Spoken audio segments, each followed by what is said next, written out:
জুলাই অভ্যুত্থানের পর রাজনৈতিক পর্যবেক্ষকরা দেখলেন ছাত্রলীগের মধ্যে গুপ্ত রাজনীতি করে শক্তিশালী হয়ে উঠছে ছাত্র শিবির। আমরা কি সেই আওয়ামী কায়দার হিংসা, বিদ্বেষ, চাঁদাবাজি, দখলদারি, বাইনারি পলিটিক্স থেকে বেরিয়েছি? আমাদের ছাত্র সংগঠনগুলো জ্ঞান সৃষ্টির রাজনীতি করছে কি, নাকি নিজ দলের বয়ানের দখলদারিত্ব প্রতিষ্ঠা করার কায়দা করছে ছাত্র রাজনীতির নামে? আচ্ছা, ছাত্র রাজনীতি আর সন্ত্রাস কি এক? ছাত্র রাজনীতি আর সহিংসতা কি এক? ছাত্র রাজনীতি আর হল দখল, ক্যাম্পাস দখল, চাঁদাবাজি এক? আচ্ছা, মাথা আর মাথা ব্যথা কি এক?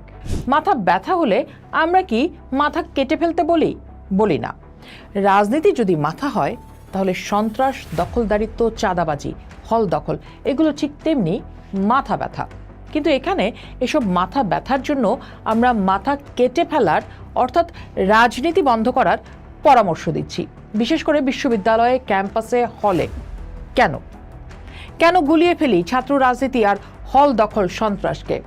যারা ছাত্র রাজনীতি আর হল দখলের সন্ত্রাসকে গুলিয়ে ফেলেন, হলে কিংবা ক্যাম্পাসে ছাত্র রাজনীতি বন্ধ রাখার কথা বলেন, তাদের একদল হয়তো না বুঝে ভালো ইচ্ছে থেকে বলেন, আরেক দল বলেন এক ধরনের মতলববাজি থেকে। সব আমলেই এই ধরনের মতলববাজদের আমরা হাজির হতে দেখি। রাষ্ট্র একটি রাজনৈতিক প্রতিষ্ঠান। আমরা প্রত্যেকেই চাই বা না চাই প্রতিদিন এই রাজনীতির মধ্যে বসবাস করি। যেমন বসবাস করি বাতাসে দূষণ আছে বলে আমরা যেমন শ্বাস নেওয়া বন্ধ করে দিই না, বরং দূষণ দূর করার চেষ্টা করি, ঠিক তেমনি রাজনীতিতে সন্ত্রাস, চাঁদাবাজি, কর্তৃত্ববাদ, ফেসিবাদ, লুটপাট আছে বলে আমরা রাজনীতি বন্ধ করে দিই না, বরং রাজনীতির সংস্কারের কথা বলি। কিন্তু ছাত্র রাজনীতির ক্ষেত্রে কেন সংস্কারের আওয়াজ না তুলে বলতে শুনি বন্ধ করে দিতে হবে? তাহলে তো সবার আগে বন্ধ করে দেওয়া উচিত বড় দলগুলোর রাজনীতি। কারণ রাজনীতির আজকের যে চেহারা দাঁড়িয়েছে, যে কারণে বলা হয় রাজনীতি ভালো মানুষের কাজ নয়, সেটা তো বড় রাজনৈতিক দলগুলোর জন্যই। প্রশ্ন উঠতে পারে, এখন কেন ছাত্র রাজনীতি নিয়ে আলোচনা? কারণ বিশ্ববিদ্যালয়গুলোতে ছাত্র সংসদ নির্বাচন আসছে, আর এই নির্বাচনকে ঘিরেই বিশ্ববিদ্যালয়ের হলগুলোতে প্রকাশ্যে ছাত্র সংগঠনগুলোর কার্যক্রম চলবে কি চলবে না সে নিয়ে চলছে বিরোধ, বিতর্ক। উঠছে ঢাকা বিশ্ববিদ্যালয়ের পরিবেশ পরিষদ বিতর্ক। একই সাথে আলাপে আছে গুপ্ত রাজনীতি না প্রকাশ্য রাজনীতি, সেই তর্ক। আচ্ছা, আমরা যদি এবার বয়ানগুলোকে ভেঙে দেখি, অর্থাৎ যেসব ন্যারেটিভ দেখতে পাচ্ছি সম্প্রতি ছাত্র রাজনীতিকে ঘিরে, সেটা যদি একটু ভাঙি, কি দেখতে পাই? ছাত্র রাজনীতির কারণে ক্যাম্পাসের হলগুলোতে সংঘর্ষ হয়। আমরা যদি দেখি সামরিক স্বৈরাচার আমলে, বিশেষ করে জেনারেল এরশাদের শাসনকালে বারবার ছাত্র রাজনীতি বন্ধ হয়েছিল। তাতে কি ক্যাম্পাসের সংঘর্ষ থেমেছিল?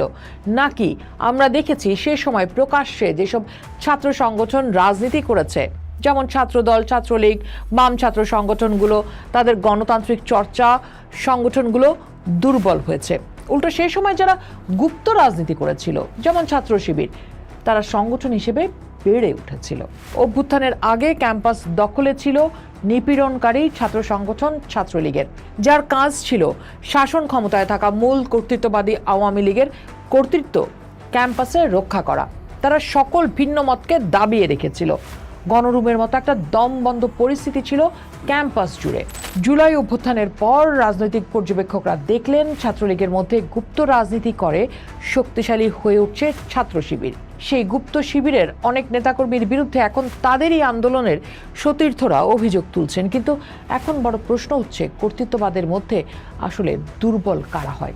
সামরিক স্বৈরাচার এরশাদ আমলে কারা দুর্বল হয়েছিল, আর স্বৈরাচার শেখ হাসিনা আমলে কারা দুর্বল হয়েছিল? আর কি ধরনের ছাত্র সংগঠন শক্তিশালী হয়েছিল বা হয়েছে? ইতিহাসের এই মিল কি আবারও আমরা দেখতে পাচ্ছি?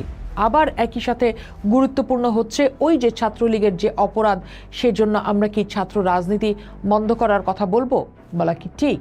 গত 54 বছরে সব সরকারের আমলেই দেখা গেছে বড় দলগুলোর ক্যাম্পাসের পাহারাদার হয়ে উঠতে ছাত্র সংগঠনগুলোকে। বিএনপি আমলেও দেখা গেছে বিভিন্ন বিশ্ববিদ্যালয়ে ছাত্রদল ও ছাত্র শিবিরকে ক্যাম্পাসে দখলদারিত্ব করতে। বলা হয় সাধারণ নাগরিকেরা ক্যাম্পাসে এমন সংঘর্ষ, হত্যা দেখতেই চান না।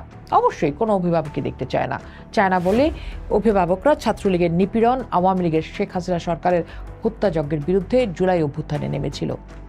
এখানেই প্রশ্ন, আমরা কি সেই আওয়ামী কায়দার হিংসা, বিদ্বেষ, চাঁদাবাজি, দখলদারি, বাইনারি পলিটিক্স থেকে বেরিয়েছি? ক্যাম্পাসগুলোতে সংস্কারে সেই আলামত, দাবি, আওয়াজ কতটা উঠেছে? কেমন বিশ্ববিদ্যালয় চাই এমন ভিশন ছাত্র সংগঠনগুলো কতটা হাজির করেছে? পৃথিবীর অন্য দেশের রাজনীতির সাথে যারা আমাদের ছাত্র রাজনীতির সম্পর্ক খুঁজতে যান তারা নিশ্চয়ই এটা জানেন, বাংলাদেশের ছাত্র রাজনীতি আর পাশ্চাত্যের ছাত্র রাজনীতির স্বভাবের চরিত্রে মিল খুঁজতে যাওয়াটা মুশকিল। ওসব দেশে ছাত্র রাজনীতির মানে স্টুডেন্ট ইউনিয়ন, যারা ছাত্রদের স্বার্থ রক্ষার্থে একসাথে কাজ করে। আর বাংলাদেশের ক্ষেত্রে বড় গিট্টু হচ্ছে, এখানে ছাত্র রাজনীতি বন্ধ থাকুক বা না থাকুক, এখানকার বিশ্ববিদ্যালয়গুলোর স্বভাবের মধ্যে রাজনীতি আছে।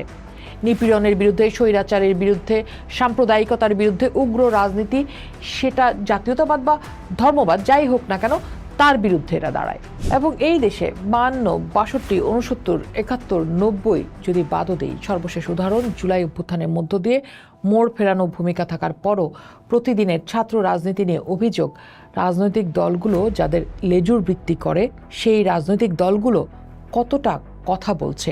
এই যে ঢাকা বিশ্ববিদ্যালয়ে কিংবা অন্য বিশ্ববিদ্যালয়গুলোতে ছাত্র সংসদ নির্বাচন হতে যাচ্ছে, সে নিয়ে দলগুলোর ভূমিকা কি আমরা দেখতে পাচ্ছি? এই নির্বাচন শিক্ষার্থীর অধিকার ও গণতান্ত্রিক ক্যাম্পাস নির্মাণে কতটা ভূমিকা নেবে? আমাদের ছাত্র সংগঠনগুলো জ্ঞান সৃষ্টির রাজনীতি করছে কি, নাকি নিজ দলের বয়ানের দখলদারিত্ব প্রতিষ্ঠা করার কায়দা করছে ছাত্র রাজনীতির নামে? এই গুরুত্বপূর্ণ প্রশ্নটি বড় রাজনৈতিক দলগুলোর কাছে আমরা তুলেছি। নাকি আরেকটা গতানুগতিক ডাকসু নির্বাচন গোটা দেশের রাজনীতির জন্য উদ্বেগজনক হয়ে পড়তে পারে? সেই পুরনো বন্দোবস্তের রাজনীতিকে হাওয়া দিয়ে আমরা ছাত্র রাজনীতিকেই কি দোষের বলতে চলেছি? মাথা ব্যথার জন্য মাথাটাই কি কাটতে যাচ্ছি? দেশের জনগোষ্ঠীর 45% বয়স 25-এর নিচে। ছাত্র রাজনীতি তাদের জন্য রাজনীতির আতুর ঘর। যে নয়া রাজনীতির আওয়াজ তারা তুলেছিল, সেখানে নয়া ছাত্র রাজনীতি নির্মাণও এখন গুরুত্বপূর্ণ প্রশ্ন। আর কতদিন আমরা উদরপিণ্ডি বুদর ঘাড়ে দেওয়ার রাজনীতি করব? পোস্ট দেখুন, ভাবুন, করুন, পোস্টের সাথেই থাকুন।